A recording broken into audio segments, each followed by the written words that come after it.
Talking Pelican 10E bass Raider. Gas motor? No gas motor. Do you go electric trolling motor? Do you upgrade to that gas motor? What is the benefit of going to a gas motor on these tiny boats? Today we're going to deep dive that conversation and see whether or not it's worth it or not.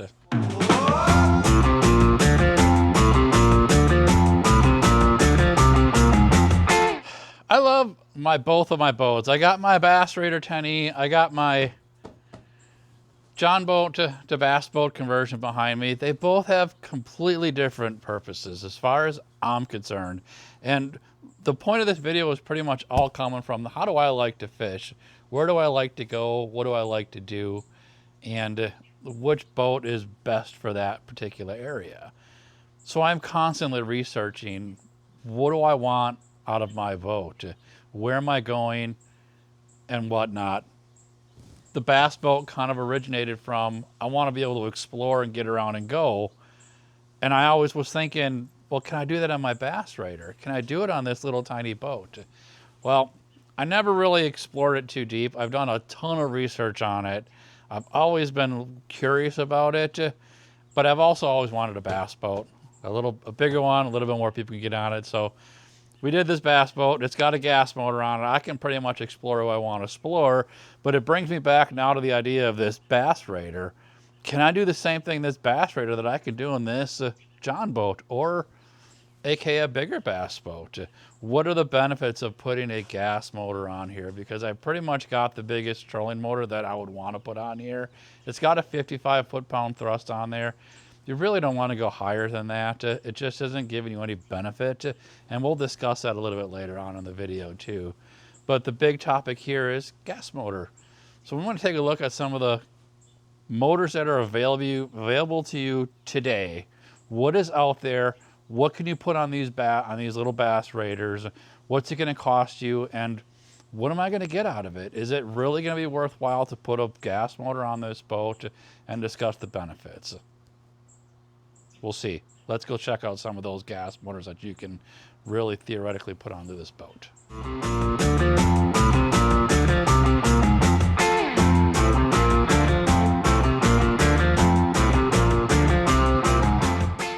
So if you're going to buy new and you want to go with something reliable like a Mercury, these are going to be your two options for this boat. You can do a 2.5 and you can do a maximum of 3.5 horsepower on here. These are 4 strokes, and keep in mind the weight of these is going to be a little bit heavier than most of your boats, because these both weigh 41 pounds. So if you put these on your boat, they're 41 pounds, and I believe that's an empty weight. That's an empty weight without having your gas in it. So you're probably looking close to 42 pounds you're adding to the rear of that boat when you actually put them on. So it's a good choice. They're really nice. They're 4 strokes. You don't have to worry about 2-cycle engine oil. But this is it. You're looking at close to $1,000 for the 3.5 horse and $900 for that 2.5 horse. There are 2 versions of this boat, really. You got the actual Bass Raider NXT. You've got Bass Pro Shops version of it, which is still made by Pelican. Then you have a rowboat style too, but it's really not in the Bass Raider family. It's more of a rowboat family, which is right there for the Prowler 12. That's a 12-foot boat. But let's just concentrate on these 2 right now. Both of these boats, if you look at the sticker here, we're talking 2-person maximum, 515 total pounds, and a 3.5 horsepower motor can go on that boat, on this boat, maximum.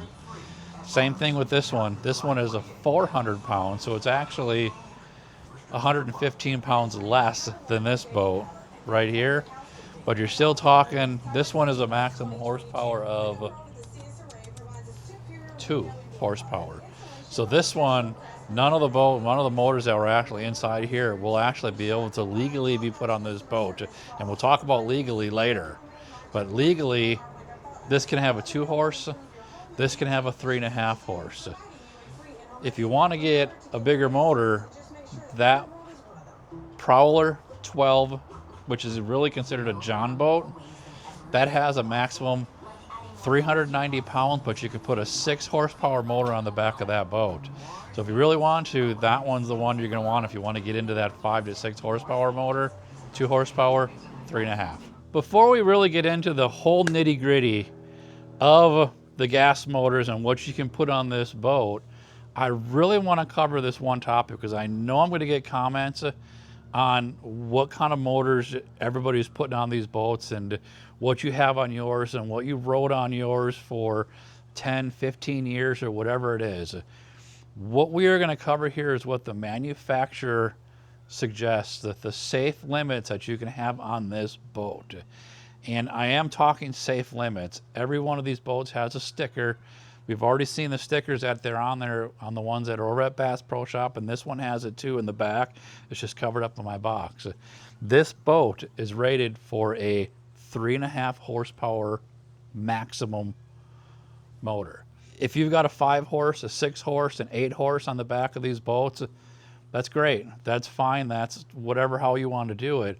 But the takeaway that I really want to get down here is that the safe max you can put on this boat is 3.5 horsepower. And the reason why I'm sticking to that is if you were to get, I've gotten boarded on this one already, if you want to call it boarded. I've gotten stopped at the boat launch when I brought the boat out by the South Carolina DNR.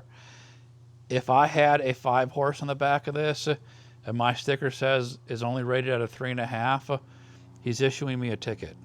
Plain and simple.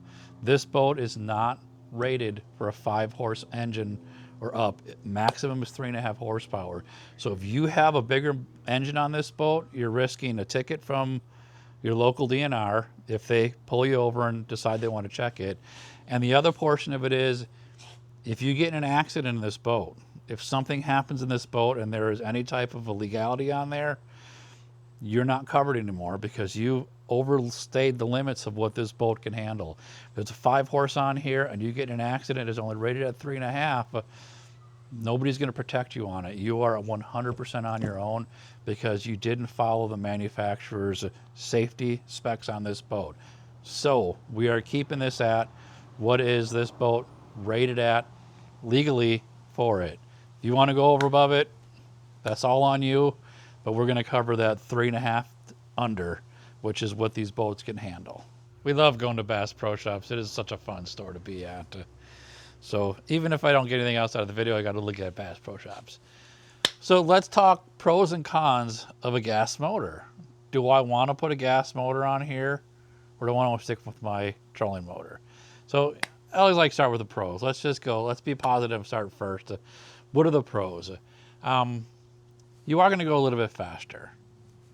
A little bit. Not much.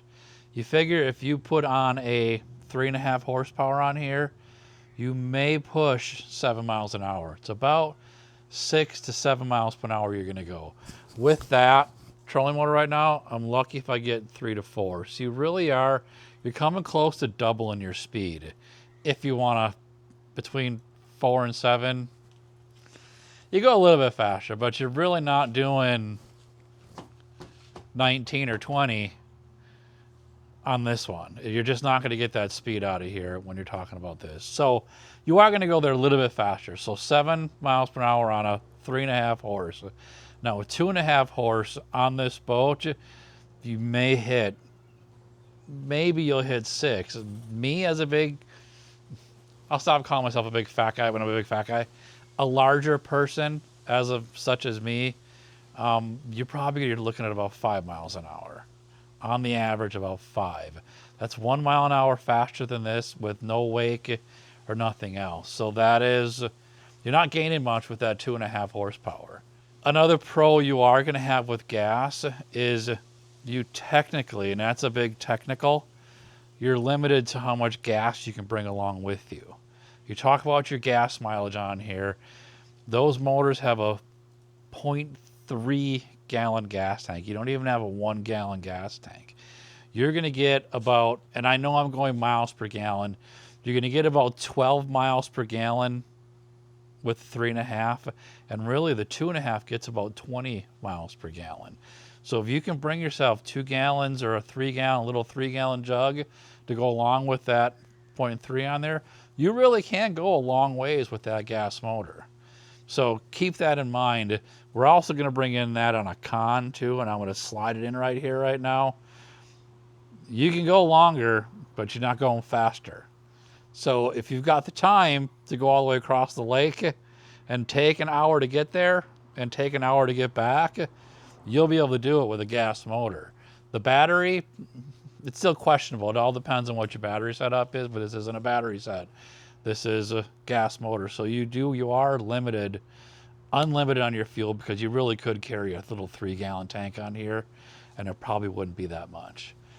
Another plus with that gas motor is if you're on choppy waters, and it's probably not a great idea to be out on choppy waters with this, but if you are in choppy waters, a gas motor has a lot more torque and can cut through that chop a lot better than an electric trolling motor.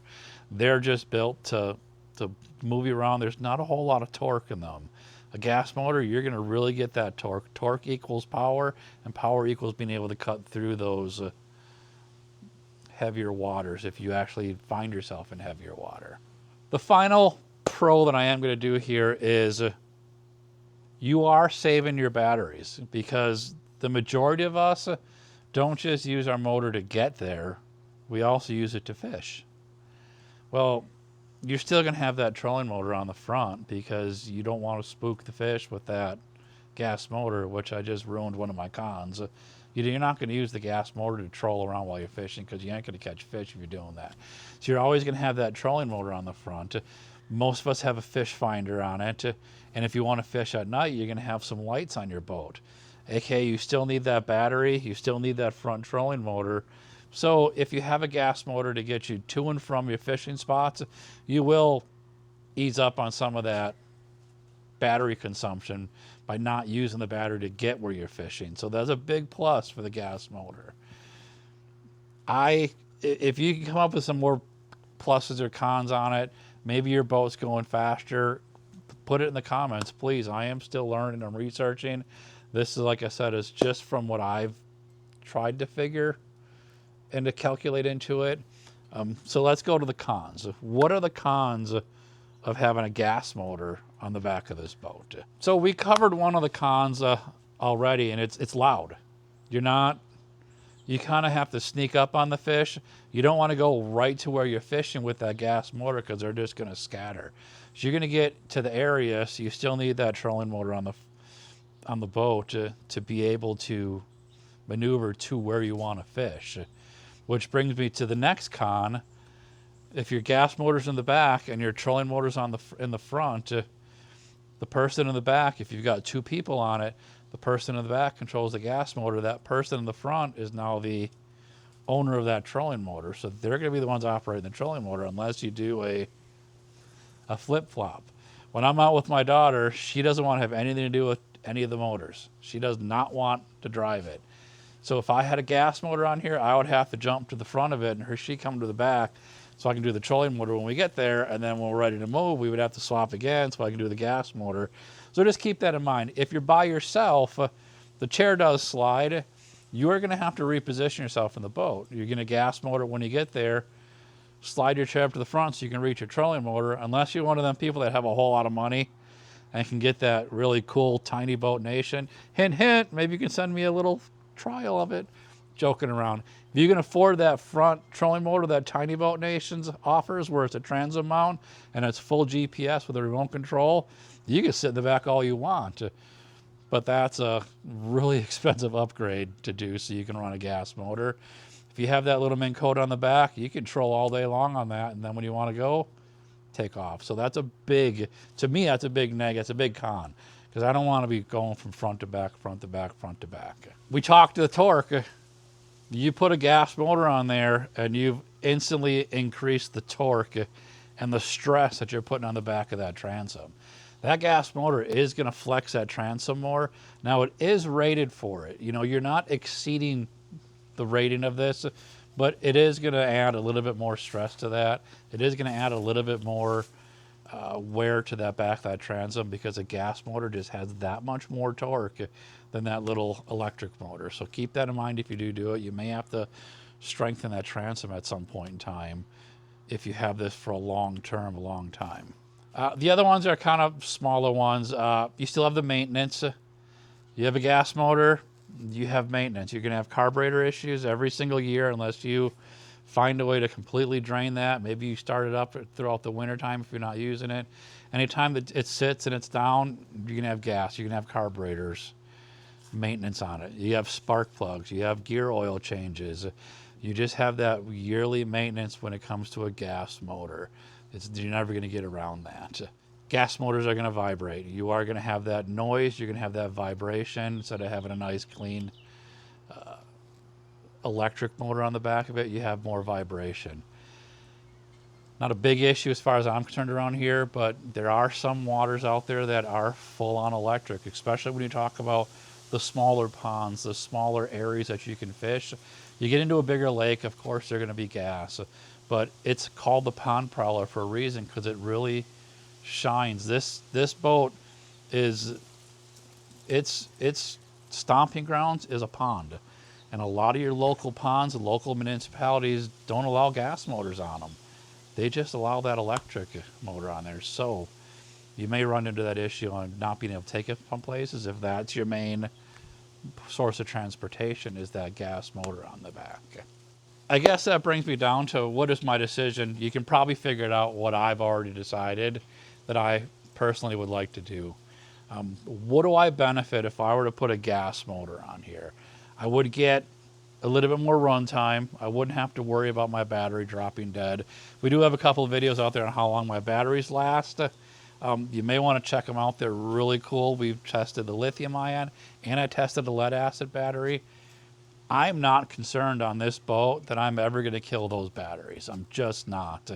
If you set your boat up right, that battery box is going to get you all day. And really, I would be confident to say that battery box set up the way I had it is going to last me all weekend without ever having to plug and charge that up in there. I can get 2 lithium ion batteries in there with 100 amp hours each. That's 200 amp hours of battery power I can stuff in that little box up there. I can go all weekend and never have to worry about charging those batteries up. So I really don't, it doesn't really bother me that I don't think I'm getting a benefit out of the fact that I have a gas motor for longevity and being able to go longer. The speed, would I like to be able to go 7 miles an hour? Yeah. Is it worth it to me to give up the convenience of being able to just fish from wherever I am? 4 miles to 7 miles, it's so relevant. It's such a small thing. If I'm going somewhere I really want to explore, I would rather have 20 miles an hour than 7 miles an hour. And that's just me. That's just my personal preference. I don't usually go out fishing all day. I go out fishing for 3-4 hours. I'm sorry, I just want to get there and I want to fish. I don't want to spend my time trying to get there and just waiting for the gas motor to get me there. So the speed, it just doesn't, it's not a big, it's not value added for me to actually have that speed. I love the maintenance of the trolling motor. I don't have to worry about a gas motor other than that one on my boat. But on this one, it's just ready to go. It's ready to hit the water and I can just go out and fish whenever I want. Another reason why I don't want to go to a gas motor in the back is it really does add that extra weight to it. I mean, I love having my battery box up front and I love having my engine in the rear. Now, that engine is 41 pounds and then you got me sitting back there with it, and if I want to bring extra fuel, you got another 3-gallon gas tank that weighs a couple of pounds. Every pound matters on this boat and how much you actually put onto this boat and you take along with you. And I honestly just don't want to add that extra weight to the back of the boat because you really want it to have it to be leveled out. That's why I put the batteries up front. I have enough weight up front here to counterbalance the amount of weight that I have in the back, which is where I'm driving the boat, is in the back. So the battery box up here counterweights it, keeps this one down, and keeps that in the back there done right. So if you made it this far, like I said, you've probably already figured it out. I'm sticking with my electric on here. I love this setup I've got on this boat right now. I absolutely love it. When I go out and I fish the smaller ponds, I fish Langley Pond, I fish Stevens Creek down here in South Carolina. They are not a pond and a creek. It kind of says it all right there. I don't have to travel very far. When I get there, it's just a small little 1 acre, 2 acre area. I think Langley Pond's bigger than 2 acres, but you get the gist of it. It is just doesn't take me long to get anywhere where I want to fish in there. So I'm not worrying about speed. I'm not worrying about a lot of turbulence or anything else that I'm going to be on. I can just get that trolling motor is perfect for me. I don't have to switch from front to back to front to back to front to back. When I want to go out and just relax, this is my relaxing boat where I just sit back, I troll, I don't think about anything, and I just fish. I can sit down, I can stand up. It's perfect. So my little Minn Kota back here, and I do have a video on my little Minn Kota here. It's an awesome little motor. It is just so versatile. I can go 4 miles an hour or I can go 0.01 miles an hour. It's variable and I can do exactly what I want on it. I love that one. If I want to go out to Strom Thurmond Lake, if I want to go out to Lake Murray, I want to go out to the Savannah River, I got the larger bass boat conversion. I got my John boat. I got a 18 horse gas on there. If I want to get up and go, I get up and go with this one and I can get to my place. If I want to rest and relax on here, I'm going to go here. I don't want that gas motor on the back screaming at me every time I get on this boat. I want to relax on this boat is what it comes down to. Tell me what you like in the comments. Everybody's got their own preferences. Just because I don't want it doesn't mean it's not a good idea. And it doesn't mean it doesn't work for you. I would love to see your setups. I'd love to hear your feedback on what you like and why do you like the gas motor or why do you like the electric motor. Let's get the channel rolling when it comes to those kind of comments. I'd love to hear them. Until then, it's super hot out right now. I'm really waiting for it to cool down a little bit so we can get these boats out. We're looking at upper 105 to 110 degree heat index down here in South Carolina. This is the last place you want to be on them boats, and that's straight into through the evening. So hopefully it's going to start cooling down a little bit here. We'll get both this boat and that boat out on the waters and get some actual out on the water fishing. Until then, get out and go fishing. Have a fun time. Rig up your boat however you want to. And until then, happy fishing.